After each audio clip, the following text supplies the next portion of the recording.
Para entender o significado, então, que nós temos, o que foi dito de persona não grata e o que de fato ele pode representar para o cenário político, nós vamos conversar com a Karina Stange. Ela é professora de Relações Internacionais e assessora do Instituto Brasil-Israel. Professora, uma ótima noite. É um prazer recebê-la aqui diante de uma circunstância que gostaríamos que fosse diferente, mas é um mal-estar diplomático imenso. A primeira coisa que eu queria perguntar para a gente começar esse bate-papo é justamente desse retorno do diplomata brasileiro que está em Israel depois que foi solicitado pelo governo brasileiro. Nós já tínhamos uma situação que já era de um mal-estar, situação muito bem estabelecida. Essa vinda, esse retorno, esse pedido, torna a situação ainda mais delicada? Boa noite, muito obrigada pelo convite. Sim, essa é a primeira etapa de uma chamada de uma crise diplomática, né? O termo utilizado, né, na diplomacia é quando se chama o embaixador para consultas. Esse é o termo utilizado para essa ação que o governo brasileiro tomou agora de retorno do embaixador brasileiro em Israel para o Brasil. Então, é chamar para consultas. Então, nesse retorno agora, o Brasil não tem embaixador em Israel no momento e é o primeiro passo então de uma crise diplomática. Essa crise ela pode se agravar, incluindo novas etapas que podem culminar em um fim das relações Brasil-Israel, mas também pode estagnar, né? Então o país pode ficar sem embaixador brasileiro ou também pode regredir.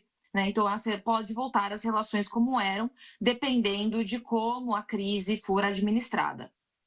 Professora, quando a gente olha para essa mudança de cenário, saindo desse lugar onde nós estamos agora, de uma fala que foi constrangedora, de acordo com a comunidade internacional, em relação a uma comparação avaliadas por alguns como descabida, para que isso seja, de alguma forma, alterado e essa relação possa ser, mais uma vez, digamos que recosturada para um ambiente que seja bom, é necessário, de fato, um pedido público de desculpas do presidente brasileiro para que isso seja, então, reformulado, porque nós já vimos a própria presidente do partido dizendo que, nesse momento, esse pedido de desculpas, ele não aconteceria.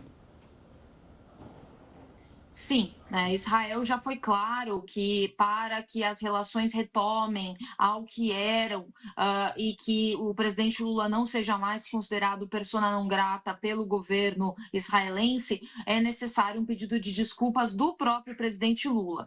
Não um pedido de desculpas realizado pelo Itamaraty ou por outro órgão ligado ao governo brasileiro não será suficiente. Como foi o presidente Lula que fez a declaração, é necessário que a desculpa parta dele, né, para que as relações retomem ao que eram e a crise diplomática cesse.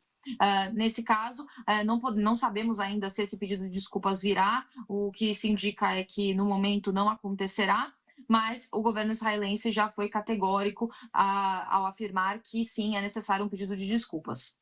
Professora, quando a gente olha para essa situação, a gente fica sempre olhando o cenário internacional para entender como as outras lideranças e quando a gente olha para a figura de presidentes, ou então de primeiro, ou então primeira-ministra, nesse instante, como eles vão se comportar diante de uma fala como essa e que nós vimos reverberando em vários canais internacionais. Quando a gente olha para isso, o New York Times, inclusive essa tarde, disse que o Brasil se alinhava a alguns outros países numa linha de condenar as ações envolvendo as atitudes que foram tomadas por Israel até aqui. Obviamente, isso, de uma linguagem muito popular, coloca ainda mais lenha na fogueira em um cenário que já, infelizmente, ele é muito bélico. Quando nós olhamos essa possibilidade, a senhora acredita que no movimento lido até aqui e conforme outras nações, de alguma maneira, lidam com a situação de Israel nesse momento, esse mal-estar, ele pode ficar ainda mais prolongado se o caminho continuar de condenação em relação aos questionamentos, como Israel conduz a operação militar? Sim. O Brasil ele já tinha feito outras críticas à operação militar conduzida por Israel e as críticas por si só não configuraram uma crise diplomática, né? O problemático neste caso foi a comparação feita pelo presidente Lula com o Holocausto, com as ações do Terceiro Reich de Hitler durante a Segunda Guerra Mundial. Então, não foi tanto a crítica à ação de Israel, mas sim a crítica de comparar a ação de Israel com a ação dos nazistas durante o Holocausto, né? Evento que foi o genocídio dos judeus durante a Segunda Guerra Mundial. Então, a crítica por si só não é tanto um problema, né, para uma crise diplomática como a que vemos agora. O principal foi a comparação, porque compara os judeus que foram vítimas, né, no Holocausto, agora como algozes de um evento que, nas palavras do presidente Lula, seria tão ruim quanto, né? Seria um evento que das mesmas proporções. E isso foi muito ofensivo para Israel e também para a comunidade judaica internacional. Quando a gente olha, professora, para esse caminho, pelo menos o que vem se desenhando até aqui, a senhora acredita que essa aproximação, como nós falamos, ela pode partir de um pedido de desculpas. Mas hoje, pelo menos o que nós acompanhamos uma ala do governo, o que eles chamaram de um espetáculo. Quando nós vimos a figura, então, do ministro de Relações Exteriores de Israel no Museu do Holocausto, ao lado do representante brasileiro, justamente dizendo que o presidente Lula se tornava uma pessoa não grata.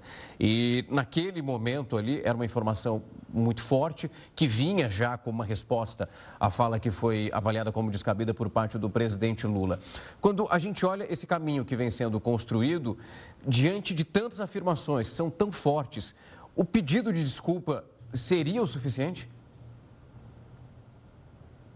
Seria o primeiro passo, né? Como você colocou, seria o primeiro passo e um passo necessário para se pensar no fim de uma crise diplomática, né? E que o fim de um agravamento até dessa crise. Isso porque o governo brasileiro recebeu muito essa reunião no Yad Vashem, mas é necessário entender, a partir da perspectiva de um judeu, que é muito ofensivo comparar um evento, seja qualquer evento, seja não só a guerra de Israel com o Hamas, qualquer evento com o Holocausto. Porque o Holocausto, né, foi não só um genocídio, né? Temos muitos genocídios, infelizmente, na história da humanidade, mas foi um genocídio que proporcionou uma indústria, né, de morte, uma morte sistemática de pessoas inocentes, não só de judeus, mas principalmente de judeus. Então é muito ofensivo essa comparação, foi muito ofensiva. Então a reunião foi feita no Museu do Holocausto exatamente para mostrar o que foi o Holocausto e por que não é comparável à ação de agora, por mais que críticas possam caber à ação, né? Então o problema não é criticar, o problema é a comparação. Por isso que o pedido de desculpas pode ser que não seja suficiente, mas é o primeiro passo para se repensar nas ações. Mas infelizmente ainda não podemos prever esse pedido de desculpas. Professora Karina, eu queria agradecer muito o tempo e a disponibilidade para conversar com a gente, esmiuçar um pouco dos detalhes dessa situação diplomática que o Brasil se encontra nesse momento e quais são os possíveis próximos passos em relação a, quem sabe, resolver essa situação que nós sabemos que é muito delicada, principalmente envolvendo algo que é tão específico, que é tão caro para os judeus nesse momento. Muito obrigado por falar conosco. Muito obrigada pelo convite. Boa noite. Até mais.